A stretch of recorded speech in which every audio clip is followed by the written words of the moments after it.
What's up, Jim? What's going on? Here we are, episode 30. Welcome to That Rocks. Yeah. Don Jamieson, Jim Florentine, and maybe Eddie Trunk. We're hoping Eddie's going to jump on with us. I think he is. Yeah, I know he's traveling or something, so hopefully he'll pop on at some point. But today's interview is going to be Rudy Sarzo, which I'm psyched. Yep, just saw Rudy down in Gatlinburg, Tennessee. Quiet Riot playing down there at the Mountain Music Festival that you and Eddie and I were hosts on, which was cool. It's a good time down there. A lot of great bands. Yeah, no, Rudy, I'm psyched, man. I mean, just that he was in Blizzard of Oz with Randy. He was Randy's best friend. All of that stuff, and the craziness that went down when Randy died. And, 9 days later, they played Madison Square Garden, with Bernie Torme on guitar. And then he only lasted a few dates. Then Brad Gillis came in. And, Rudy just said, basically, I missed Randy. We always wanted to play Madison Square Garden, and Randy was supposed to be there that night. So Rudy left the tour about like 8 months later after that. Yeah, the last show that he played was the ones they recorded at the Ritz that became Speak of the Devil. Yeah, that was another thing. Randy didn't want to do that album. He didn't want to do the Black Sabbath covers album. He had a big fight with Ozzy, and then Ozzy got really mad at him. And so Randy made an agreement. He told Rudy, he said, listen, I'm going to do one more studio record. I'm going to do the live Black Sabbath record, the Black Sabbath songs, one more studio record, and I'm leaving the band. That's what we worked out. He wanted to go teach classical guitar, so. Yeah. Well, yeah, I mean, that whole album, that was basically because Sharon wanted to put out a live album of Sabbath songs at the same time Sabbath was Dio was putting out a live album. So, it was more her thing than for the band. You're having some audio problems. Of course. But yeah, because Sabbath was doing a Live Evil album. She knew it was coming out, so they wanted to get that out before. Yeah. I can't believe I wasn't around for the Rich show. I didn't even hear about it. I was living in Jersey at the time. I'm surprised I didn't. Yeah, but how did we hear about any shows, man, never before social media? Somehow we found out about not only just, regular shows, but we also found out about like surprise shows. Like the word of mouth, you always found out somehow, some way, like seeing Iron Maiden play at L'Amour's as Charlotte and the Harlots. Here I am, like a beer drinking college kid with long hair, at Rutgers. And next thing I know, here I am 10 feet away from Iron Maiden playing a warm-up show because they're about to go out and headline arenas on the Number of the Beast tour, and they played as Charlotte and the Harlots. How did I hear about that without, Facebook and X and all that stuff? We just found out. You better check your audio. It's really bad. Oh, sure. Yeah, maybe try restarting. Yeah, I could talk. How much? I could do it solo. I do my podcast solo all the time, so figure that out. But Rudy, getting back to Rudy, so he didn't want to do the Sabbath record. None of the band wanted. Tommy Aldridge is like, I'm not doing Black Sabbath songs. Rudy was like, no way, I'm not doing it. Brad was just like, whatever. He knew he was going to eventually go back to Night Ranger. And then that's the deal they worked out. But yeah, I didn't, there was Ozzy was doing a record store signing in between Blizzard of Oz and Diver Man, but Diver Man wasn't even out yet. And me and my friend Gary went to go in New York City at some record store. So I don't even know how we found out about that. I remember we took the bus from New Jersey. I remember I forgot to put deodorant on. I went to like a CVS and I used a deodorant, the Right Guard spray, and right in the aisle and put it right back. And then I went to meet those guys. That's when I got my Blizzard of Oz album signed by everybody. Tommy Aldridge was not there. The rest of Rudy, Randy, and Ozzy was there. And then Rudy told me that Tommy was out getting laid. Tommy had girls like all around and stuff like that in different towns. So that's why he wasn't there. But I got my album signed, those three, and I got a picture with Randy going like this behind the counter. And that's when I offered Ozzy my watch. like my $12 watch that was rusty. I said, Ozzy, when I met him, I go, "Hey, I want you to give me my watch." He's like, "Whoa, I don't want your watch." I go, "Nah, I'm a big fan. I just want to give you my watch." He goes, "I don't want your watch." I'm like, "Come on, I'm a big fan. I want to get it here." He's like, "I don't want your watch." And all of a sudden, security's, "Let's go, move, move, move, move." Can you guys hear me? Yeah. Is it all right for now?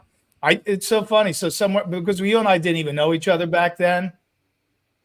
But somewhere in at the Rainbow in Los Angeles, probably around the same time, I gave Lemmy my watch. I don't know what it was with trying to give rock stars their watches, but then there was a thing on MTV with him, an interview with MTV, and there he was wearing my watch. So, what did he say when you said, "Here, take my watch"? He took it. He just took it. Yeah, he liked it. So. That reminds me and Don were doing a comedy show in Vegas. I think we were opening for Dice, and there was like a cover band that was playing in the casino.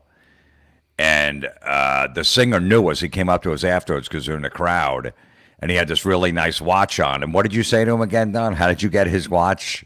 Well, you got. I said, I go, "I like your watch. Where'd you get that?" He goes, "Oh, the place right here in the Venetian. They gave me a great deal." And I go, "Man," and he goes, "No, I'm just telling you, I'm a huge That Metal Show fan. I love you guys, everything." I go, I just lost my watch. Is there any way I could get that one? He's like, "What are you talking? This? You want me to give you my watch?" I go, "Yeah, you said you were a big fan. I mean, you could just give it. You could probably get another one from those guys." He took it off and he gave it to me. So. And he gave it to you. I remember you wearing it on stage the next night. Well, I appreciate it. I haven't worn a watch in years. I probably still have it somewhere, but yeah. I don't know what it is with giving people watches, but it's a weird thing. But what I was trying to say before is like, how do we find things out without social media, right? But we did. Like, that was the thing. It's like, people always go, what would we do without it? Well, we did. I found out that Iron Maiden was playing as Charlotte and the Harlots at Lemoore doing a secret warm-up show, and I went. But, I didn't have any pull back then. I didn't know anybody in the business. I had no way of finding out that Iron Maiden was doing a secret show, but somehow I did by word of mouth, and I ended up going. It was amazing. Ozzy used to do a lot of in-store record store appearances, and I remember when I was living down in Florida at the time, I remember going into Peaches Records was a big store down there. It was like the Tower Records of South Florida or down south, and I remember seeing a billboard saying Ozzy's doing a signing here, whatever day it was, so I think whoever the oldest was, Jack. I think Jack was like a little baby. I still have him in a picture because Sharon was there holding like a 6-week-old kid as Ozzy was signing and stuff. So I think that's how I found that. I still don't know how I found that about the New York one, but just I guess Rudy he wanted to go back to Quiet Riot. It worked out perfect for both of them. Rudy goes back to Quiet Riot. Quiet Riot gets huge, and Brad Gillis goes back to Night Ranger, and they have the hit "Don't Tell Me You Love Me" right off the bat. So it worked out perfect for both of them. Yeah, and we saw Brad at the Mountain Music Festival, which was great with Night Ranger, and he's that guy. He's a good time, that guy, man. he's a funny motherfucker, man, and he likes to have fun, and he loves embracing that short period of time that he was with Ozzy. He really loves talking about that stuff. He loves remembering about, those times. He loves that he played on that album. They usually do an Ozzy song in the Night Ranger set, because, they have Kerry Kelly who played with Alice Cooper. So sometimes they do an Alice song. They do Damn Yankees. And sometimes they do an Ozzy song in there too. So I love that he's even though it was a short time, he wears it on his sleeve. Like he's proud of that time. Yeah. And then Rudy goes to, after Quiet Riot, goes to Whitesnake. Huge at the time. Quiet Riot, huge, would come up Feeling Noise, the Mental Health record. And then he eventually leaves, and then he goes to Whitesnake when the Whitesnake self-titled record comes out in 1987. In those videos and stuff like that. So he just, he stepped in good shit his whole career, pretty much. Yeah. Well, and he's a great guy, man. He's a great guy, so he deserves every bit of it. Well, that's the thing. We've seen it so many times, Jim. Half the battle is just getting somebody who you like in the band. It's people will take a less talented musician if they're cooler. Like this guy gets the job done just fine, and he's cool. The other guy was better, but this guy at least we can hang with. We're going to be on a bus with. I went to Alice Cooper and Rob Zombie over the weekend here in Jersey, and I got to introduce my girlfriend to all of Alice's band, and she couldn't believe how down to earth and cool they were. And I go, because that's how Alice is, and that's the kind of people he wants in the band. He wants cool people in the band. Because when they're out in public, they represent him. Especially after a show. So that's why people are always like, oh, hey, we got to get Rudy in the band. Talented, down to earth, and cool. And of course, his book, about his time with Ozzy and his friendship with Randy is incredible. If people haven't read it or bought it, Off the Rails, really incredible. Yeah, because he wrote a diary like every day. He wrote the shows, the exact dates of the shows, where they were, all the gigs and all that. So he saved a lot of the reviews that came out in the papers and stuff. So it's a really great book of that time when he was in Ozzy. Yeah, and Rudy, he was never a drug user. He was never a heavy drinker. I mean, I think he hasn't drank in like 25 or 30 years. But so his memory is still sharp from those times. And it's funny, if you don't follow him on X, you should, because people go, I saw you on this date in this time in Honolulu, and he goes, nope, that wasn't me. I wasn't in the band until this date on this year. He knows every detail. Like he knows dates and places and everywhere he's been in the world. He knows, and who he's been with. Because he's had a clear mind.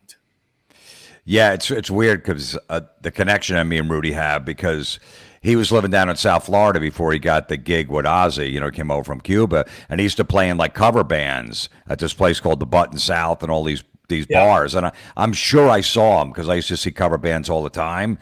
Then he gets the gig in Ozzy, and then I found out that he wound up living in West New York, New Jersey for a little while, and he went to Memorial High School, where my ex-girlfriend is like the principal now, and she went to that school. Wow. She went to that school, and then I would drop her off because she was a teacher there, and Rudy's like, that's where I graduated from, which is crazy. You lived in New Jersey for like a year and a half or 2 years. Did he know Joey Diaz from that? Because I know those guys are close buddies, or did they bond on the Cuba thing after? Yeah, Cuba thing after they did. Okay. Yeah. Because Joey used to live up in that area. Yeah, Joey. Yep, Joey was up there too. Yep. Yeah, before they were. It was funny. Like I guess Rudy was on Joey's podcast, and between the two of them, they give you the entire history of Cuba. It was pretty interesting. Yeah. I mean, they talked about music, but they were really bonding over that stuff, and it was super interesting. But yeah, Rudy's just one of those guys, man. He's a great guy to spend time with. He's got a great sense of humor, and I'm glad that he's, you could feel whatever way you want to feel about what's going on with Quiet Riot these days. Obviously, Frankie being gone, but now Rudy stepping back in. I love, that the band's continuing on. Obviously, it helps having Rudy back, and you see when they play, just everybody's eyes are on Rudy the whole show, and but not to take away from what everybody else is doing, because Jizzy's a great front man. He sings the songs great, but people still get a kick out of Rudy, and like a lot of the comments are saying today, nobody licks a bass like Rudy. Yeah, right. I know. The ladies like that, so. So this was the last interview we did not the last one we did, but the last one that we had from the Monsters of Rock cruise when we were on there. So it was good to spend some time with him there, some for a little while in Tennessee, and Quiet Riot put on a great show. Jackal was amazing. It was a really good weekend of bands. Yeah. Just a bunch of professionals, Tesla, Jackal, Quiet Riot, Night Ranger, just a bunch of professionals that have been doing it for over 40 years or so. Yeah, and just seasoned, and you just see it up there how good they were. Yeah, and some a couple bands now, they're not new, but they're they've come back again, but a band called Cold Sweat that I watched that were really good, I thought. And then there was a young band on from like Norway. Oh, damn. They're on the Monsters of Rock cruise. Damn it. I got to find their thing. They were really, really good. Right. Young guys playing, very kind of glammy stuff. All right. Well, Yeah. Well, let's play the Rudy interview, then we can get to some stuff on the back end of the show. You can figure out that band too. Yeah, I've been saving up my picks at my picks that rock, so I got a whole table full. So Okay, if you good. don't have any, I got plenty. But I don't have any. All right. Well, let's check out this interview with Rudy, me, Jim, and Eddie, and we'll come back on the other side. We're recording. Hey, Recording with Rudy. Corey Apple. Yes, it can Corey Apple. String of happenings. We're here with the legend Rudy Sarzo. Yep, and some people talking in the background there, but that's what happens on a ship. Rudy's first cruise. Is it On really? Monster Rock This cruise. is my first cruise, and this is as close as I've been to Havana You're home. since I left. It's 61. You've never gone on a cruise ship before of any kind? On this one, on the Monsters. Oh, of Rock. Monsters are Rock. Oh, yeah. But you've done cruises. Yes, I've dealt with the guest who I did the 60s, Flower Pop something, and then Rock and Romance. And what's really interesting about those, that it's completely different from this one. And in the 60s, you have to get to the buffet early enough to avoid the gridlock of all the little there's like a line of those, right? Yeah. But then on the 70s, you got the walkers. Yeah. So that's right. I can get around the walkers. It's the scooters are. Yeah, it's embarrassing to get run over by a hovercraft. Yeah, but there's none of that here. Yeah. So like Not yet. 5 more years. We're getting there. This thing's been going 12 years. I might need that thing next year, Rudy. Every year is a few more. Yeah. Lucky. You just put a down payment on a scooter. Yeah. I reserved mine for next year. I'm going to be 60 next year. Oh God. Rudy, any feelings about being this close to Cuba? Well, yes and no. Yes, because I mean I know it's not going to be this. If I go to where I was, my neighborhood back in the day, it's not going to be exactly the same way. But neither is in Los Angeles. Not the same way it was when I first got there in 70, 77. Right. So everything changes now. And you haven't been back to Cuba at all since '61. I checked this morning, and it's still a communist country. So I'm not going. That's true. Rudy, how's it felt for you? You've been back in Quiet Riot now. What's it been, like 3-4 years? Something True. like that? 2 years? This is my third year. Third year into it. So how's this whole experience been for you, with this version of the band? And obviously, since Frankie's been gone and everything, and Kevin, of course, gone a long time ago now. But for you, kind of being the face of the band now, how's it been? Well, it gives me a purpose. It's the first time that I actually go on the road, leave my house with a purpose, which is to celebrate the legacy of the band, Quiet Riot, which I've been on and off a member since 1978. So I'm celebrating the memory of Randy, which is he's the cornerstone of the band. I mean, he was the leader of the band. He led by example. He never told anybody what to do. But obviously, if you were in his presence, and I just watched him, and I said, okay, I want to be that dedicated to music, because back in the day we didn't have the distractions that we have now with social media, and all the minutiae that's going on with it. But it was all about the music. It was we never talked about politics, religion. We didn't care who was going out with who. It was all how we're going to get, how we're going to write the next song that's going to get us a record deal. That's what we cared about. That's what we did. We had our instruments in our hands. If we are awake, we got an instrument in our hands. Doesn't matter what we're doing. And that was the foundation, the consciousness of Quiet Riot. And that's why I'm experiencing once again in the band. We're getting back to the basic of what Quiet Riot was meant to be all along. Mm. Yeah. I'm also curious, Ozzy is on the ballot for the first time for the Rock and Roll Hall of Fame as a solo artist.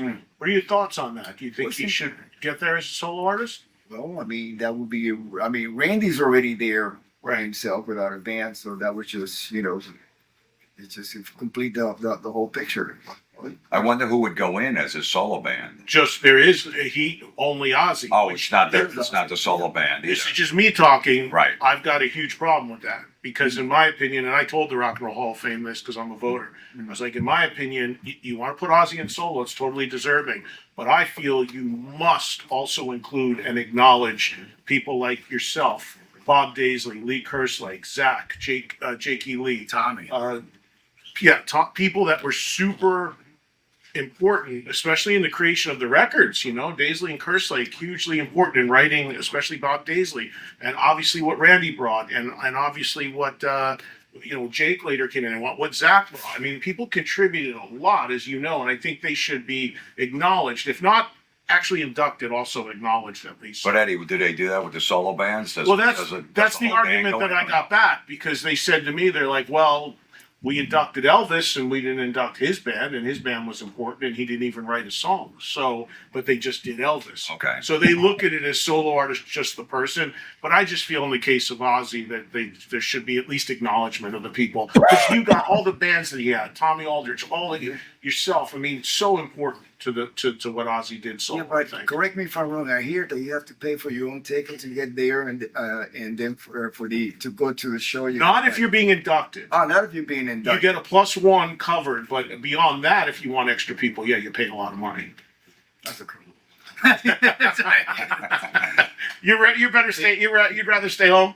I got HBO. I can watch it on It's not on HBO anymore. He's saving his money. Oh, really? It's not on anymore. Forget about it. Saving his money for a scooter. Exactly. Rudy, I wanted to ask you about the one album you did play with Ozzy was Speak of the Dead. Huh? The two. Tribute? Oh, a tribute. Okay, the live one. Yeah, right. But speaking of that, Both live. Yeah, but Ozzy did 2 shows in one day at the Ritz in New York City? No, it's separate nights. Oh, it was separate nights. I mean, for a singer to singing that stuff is really tough. I mean, I know singers that have joined Black Sabbath, and I'm not going to name any names, and I tour with Quiet Riot opening up for Black Sabbath, and they struggle singing that stuff. Did you guys do a rehearsal show earlier and recorded that too, and then did the live We one did a that sound night? check, not a whole show. Oh, not because the whole it show. was Ozzy would not be able to sing, or anybody, those songs, like, in the afternoon and then come back and do it in the evening. No, I said no. Because that was always the rumor that they might have recorded the early show with no crowd and then okay, so that wasn't the case. I think that show was live on the radio in New York, actually, too. The Ritz, really? Yeah. Speak of the Devil? Yeah, I think it might have been broadcast Well, I live. remember you wrote in your book the tribute album, that was like a broadcast in like Cleveland, right, on the Yeah, radio. And yeah. when Ozzy heard it on the bus, he didn't like it. Like he thought he didn't sing well, and he sings great on there. Actually, okay, this is what happened. We did that. What it says on the album cover, the credits is a show that we did in Montreal. That's the one that was shelved. That was never released because everything else that was broadcast got bootlegged.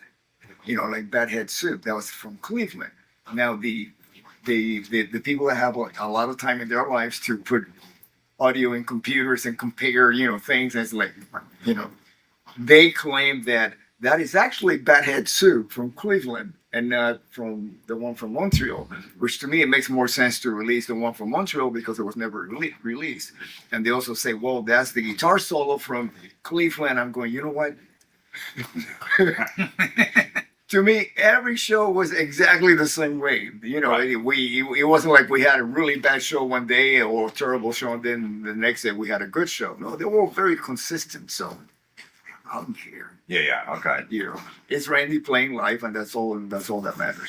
Yeah, let's let him get on with his day and enjoy some. Well, let's wrap it up with this lineup. Obviously, Quiet Riot now. New music. You guys talking about that? Yeah, we're just we're thinking about adding some typo negative in our set. No, new original Quiet Riot. Oh, see, that would be new to me. Yeah. You should play Black Number 1 or something at one point. Yeah, a little play bit. a little bit of it. I've heard Yeah. you do that actually. Yeah. Because Johnny Kelly, for those that don't know, Yeah. the drummer from Typo Negatives, Yeah. the drummer in Quiet Riot Yeah, now. and of course we play a song from Jizzy's band, Love Hate. Love Hate, Blackout in the Red Room. They're fun. They're fun to play. And again. This is all about representing and celebrating the legacy of the members of the group. and the memory of those who are not with us anymore. And there is one new song though, semi-new song. I Yes. Can't Hold On. Yeah, we don't do it when we do a shorter set. Right, but that was recently released, and Yes. that has Kevin on it and Yes. Frankie. Yes. So you can find that online. So Yeah. always good to see you, buddy. Yeah. See you. Thank you. Thank Thanks for coming by.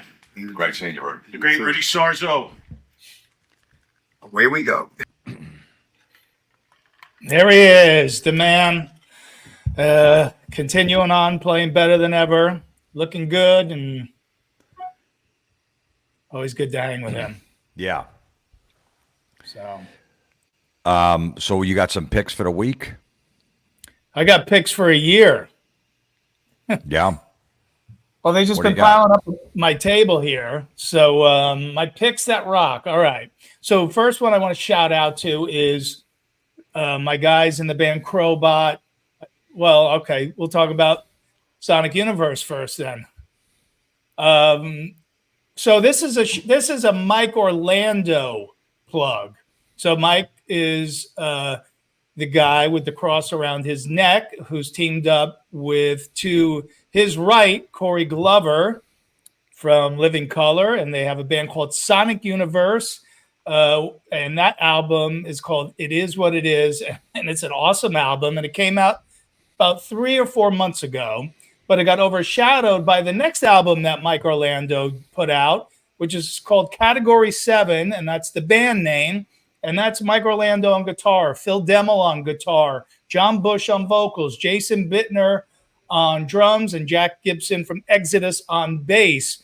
And but both albums are awesome. Mike is the guitar player in both of those bands. Mike also plays with a band down in South America called Nocturnal. And it's not a good, the CD is glaring a little bit here, but these guys are pretty great too, man. Really heavy, kind of progressive. And Mike, also, if you're a guitar geek, he's got a DVD called Sonic Stomp.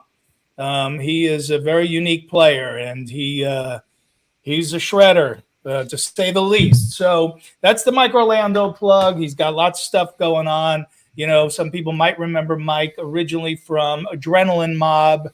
And if you've been wondering what he's been up to, all that stuff. All right. Vinyl over here. Tyler Bryant and the Shakedown. I think I've plugged this album on That Rocks before, but they're great guys, so I give them another plug. It's called Electrified. Good, young guys, roots, rock, bluesy, very cool stuff. Tyler Bryant, very much like a modern-day Jeff Beck. The band that I was thinking about before, Jim, was The Cruel Intentions. Oh, Those yeah. are the young guys that played at the Mountain Music Festival. I'm going to give a shout out to my friends in All Sinners, a Massachusetts band. They have a full-length album out. And then this one, which they just recorded at the Whiskey A Go-Go in Los Angeles. But All Sinners, great band there. Shout out to Roger, our buddy in that band. I want to shout out to a band called Black Smoke Trigger. Again, young band. I'm giving you some young people to check out here. Black Smoke Trigger. The new album is called Horizons, and they are from New Zealand. And What do they sound like? It's a good name, the black. There's always a Black Label Society, Black Sabbath, Yeah. Blackberry Smoke, Blackstone Cherry. And what is this? Black Smoke what? The Black Smoke Trigger. Black Yeah. Smoke Trigger, yeah. I guess maybe a little Guns N' Roses in there, sort of like that kind of, heavy rock with an attitude. Okay. Their videos are really inventive. Like somebody in the band's got money, but they have an album and a video for a song about being underwater, and they do the video underwater. They do another video where the guitar player jumps off the top of the tallest building in New Zealand. It's like Die Hard kind of crazy stuff. So Black Smoke Trigger, I'm a really big fan of these guys. So check them out, young guys. More young. Graucus. All right, let me take it out of the case. Not my favorite name for a band. Gracchus.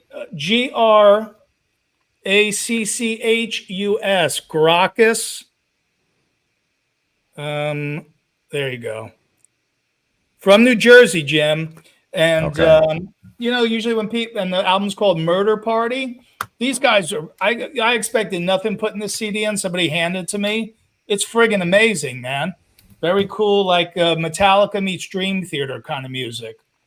Very What's good the stuff. what's the album called? Murder what? Party? Murder Party? Wait, real quick. Remember, I took you to that independent movie theater in New York City to see that movie Murder Set Pieces, Yeah, I'll never. and you forget had to walk out. that. It was the goriest, most uncalled for movie of all time. Murder Set Pieces. No, I have to block that for certain scenes of that movie out of my mind when I think I can't about believe you walked out. I remember that. And there was this one hot chick that stayed in the theater the whole time. And we're like, why is this girl here by herself? And she's putting up with it. I mean, they were like, it got to the point where the guy was coming in the room to kill a baby in a crib. Yeah, And that's when Don's like, I gotta leave. But that woman stayed. We talked to her afterwards. Like, why would you stay? Watch this. I know. That's right. I was more fascinated by her. I'm like, we snuck beers in. I left all my beers in there. I'm like, forget it. I can't take this. Murder Set Pieces. If you ever want to see the most uncalled for horror movie of all time. And the band that did the music for it is called the Casket Coffin Company, which is Dee Dee Verney from Overkill's kind of side band. So That's right. I think That's right. That's why we originally heard about it. And when I lived in New York City, it was playing right by my apartment. But yeah. Now, Black Smoke Trigger, you can sit through. That movie, nothing. We saw these guys, Babylon AD, down in at the Mountain Music Festival. These guys have been around forever. They're still kicking it. And they have a new album called Rome Wasn't Built in a Day. So give those guys a shout out. And last but not least, Don Jamieson, No Sleep Till McSorley's.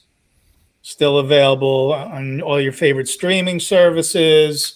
And for people who ordered the vinyl, and I apologize for the delay, but the vinyl has arrived, and I just signed 300 coasters that have my face on them, either drinking McSorley's Ale Light or Dark, and that comes with the vinyl. So if you bought one, they are on their way shortly. So there you go. I hope you guys wrote all those down and have already bought them all, because that's all good stuff. You know, my brother just saw Udo. Udo just started an American tour. He said he was really good. They only did 3 Accept songs in the set. I saw the set list because I thought he was doing another one of these anniversary Accept shows, but this was all Udo stuff. Yeah, except for like three Accept songs. But he said he's coming back in 2025 to do Balls to the Wall album from beginning to end. Which is great. That's a great record. I know he can't give it up. He loves to like stick it to Accept. Yeah. You know, you guys are touring, then I'm going to tour. Supposedly they were like the 2 nights before, Udo played, and like 2 nights later, Accept played at like the same venue, or really close in like Massachusetts or something. So they're both on tour, because Accept and KK's Priests are back on tour doing the fall dates. Yeah, which if you haven't seen either of those bands recently, they're both phenomenal. So, but yeah, I was wondering about Udo because remember he was on. Was he on the Monsters of Rock cruise, or did I see him on the Megadeth cruise? That might have been the Megadeth cruise. And he sang great, and his band was great. But he had a cane, and he really, it was like he kind of just got out to the mic, and but apparently he was moving around, and he was sounding good and moving good. So that's good to hear, because it's tough to see people like that. It was tough, with seeing Jack Russell at the end. Really struggled to get out there, but same thing with him. Once he got there, he could sing. But no, that's good. I love a lot of the Udo stuff, man. I listen to a lot of those records, man. There's really good stuff on his solo albums. I'm glad he's doing that stuff and not just hanging on to the Accept stuff. But he will be back with it. Yeah. Yeah. Yeah, we weren't on the air since Aerosmith is done. I called it, and I hate that's a situation where I love to be wrong, but I just had a feeling, it was just like, it finally caught up. It finally hits you, and you can't do it anymore, and that sucks. Because the last time I saw them, whatever 2 years ago at the Vegas residency, they were as good as they've ever been. So, you just hit a wall sometimes, man, and it sucks, but. They like Ozzy. They have nothing to prove to anybody. They've Yeah. given us everything they've had. Yeah, unfortunately, yeah, it's too bad. But and then who else is coming? Iron Maiden's starting their fall tour here in the United States. Yeah, and Jim, I know you're excited about this, the Oasis reunion. So Yeah. we lose Aerosmith, but we get Oasis. I never understood the fascination with that band. No. But I like that the brothers hate each other and we're always fighting and stuff like that. I love that. That was it was better when they broke up. They were more entertaining. Well, it's like the Robinson brothers with Black Crows. They see how much money's out there. Yeah. They're like, what are we doing? Let's just get along and do this. So Yeah, I guess Maiden's still doing the past, present, future. What is it? What do they call it? The future I don't even present know. tour. Yeah. I guess this is still because they do the nostalgia tour and then they do the new album cycle. This is still the retro tour where I think they're highlighting somewhere in time era. Right. So because sometimes people go like, I don't know if I should go see them. I don't know which tour they're doing or whatever. And well, you could Google it and get a set list from any band, but I think they're still doing that, and they've been doing that for a while. So Right. if you're that would be, I like those tours. I prefer those. I like some of the newer songs on the newer albums, but I don't need to hear Book of Souls in its entirety. What are the odds that Twisted Sister gets back together to do some shows? I think, you know what, man, I'm going to be, wrong on this one. In the end, I think, but we'll see, because money still talks, right? I actually got a little inside information. I don't think it's going to happen, man. I'm starting to think it may not happen. Well, yeah, I mean, there was some of the band members were saying like there's just so much money on the table. It's an offer we can't refuse. So, but who knows? So far, it's been refused. Okay. But we'll see. We'll see. And again, I always hope to be wrong on all of these, because if Twisted comes back, I'll be there. Obviously D's been out with Brett all summer doing your favorite summer tour, the Party Gras, and people were texting me videos of D, and he sounded great. So, the guy can still do it, as long as the band can all still do it together. Maybe who knows now with Portnoy doing Dream Theater again. I don't know if they get him back in the fold, but I don't know, man. Right now, it's looking like they're holding firm. All right. Well, look, D always said he was never, he'd made fun of those bands that kept coming back once they retired. Yep. So we'll see. Yeah, that's okay. I'll let everybody make fun of me if I get back together again and I make $1 million a show. That'll be all right. He can take the heat. No comic has done that before. A comedian go, this is my last tour, and then everyone buys all the tickets, never going to see him again, and then a couple years later they come back. Yeah, I don't know. Well, that's what I was saying. Like this for people watching is in our minds the final show, and everybody thought I was fucking with them online. Like, okay, so that means we'll see you guys next year. But yeah, well, we should say, first of all, we appreciate everybody who's been, loyal and subscribed and the members and stuff. But yeah, for us, for right now, to move on and do some other stuff, this will be the last one. And you never know. If somebody out there offers us $1 million a show, maybe we come back, Jim. Yeah, well, I'm going to put my comedy special up here in a few weeks, the video version on the channel, so people will be able to see it. I'll throw it. So we'll still have some content on here and stuff, and who knows? We might do some more shows. We don't know right now, but No. But if Nothing we set say in this is the stone. farewell show, maybe we get the big, the reunion money. that's true, right? Yeah, we'll hold that. I don't know who's going to offer to us, but well, yeah. Exactly. Maybe we'll get a $5 super chat. We're like, all right, we got to get back together. I mean, we split that 3 ways, minus 30% that YouTube takes. I mean, we gotta do it. Yeah.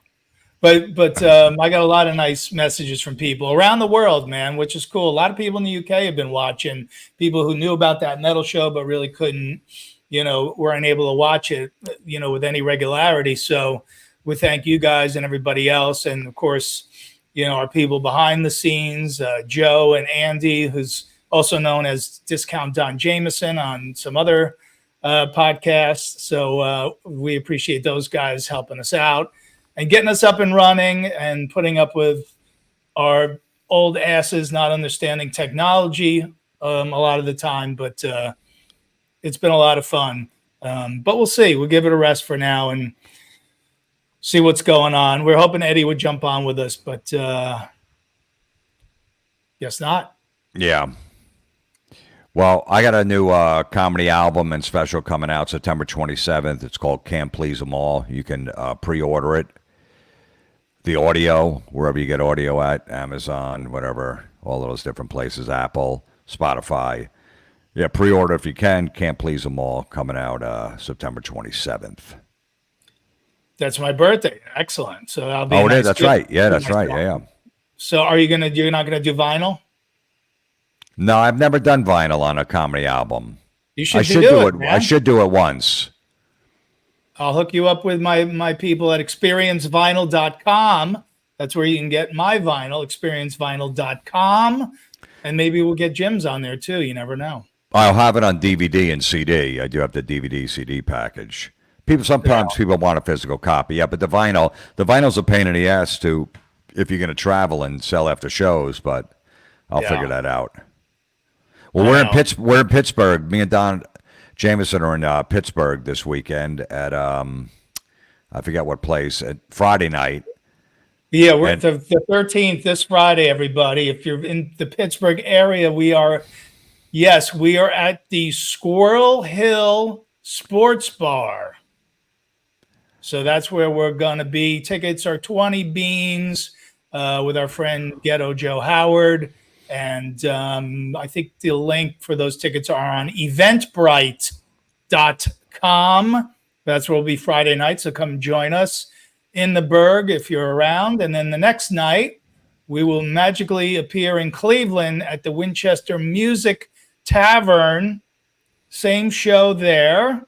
And that should be a lot of fun. Oh, look, we're doing a meet and greet. Well, there you go. That's in Lakewood, Ohio, right outside of Cleveland, Saturday night.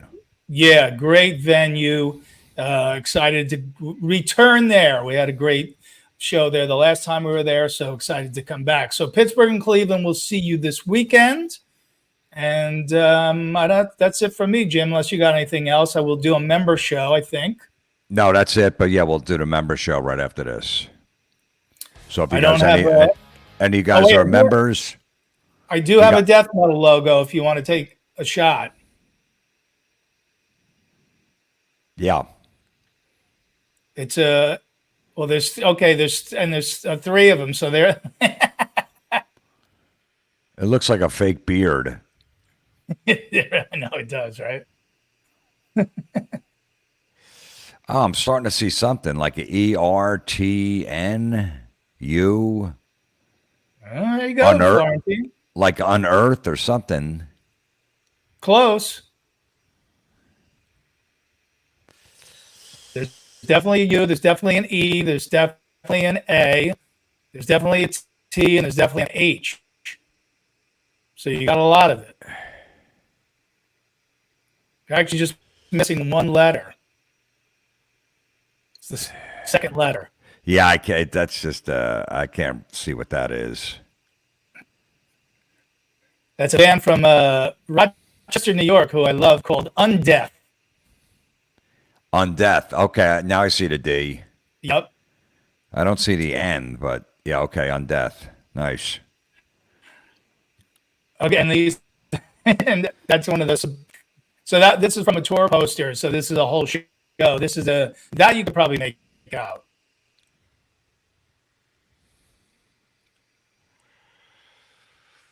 That's almost more like graffiti. Yeah.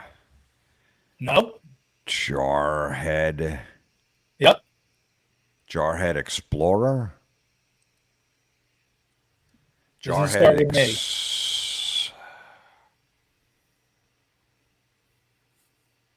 It's tough because these two words don't belong together. It's ER at the end. Yeah. I don't know. Jarhead Fertilizer. Fertilizer? Yeah. Fertil. Z? I don't see no fucking Z in there. No, I know. There's no Z there. So Yeah, that's. well, okay. I guess there is. I guess yeah, if you trace it out. Holy crap! Well, yeah, this one we've had on the show before, but it's Your audio's fucked. Your audio's fucked up again. I don't know. That's so that if you can hear me, they're a band called Sawed Off. Sawed Off? Yeah, Okay. Yeah, I couldn't see that one. who I love also. So there you go. More death metal fun. We'll see you guys on the other side and the members show. And I'll go fix my microphone.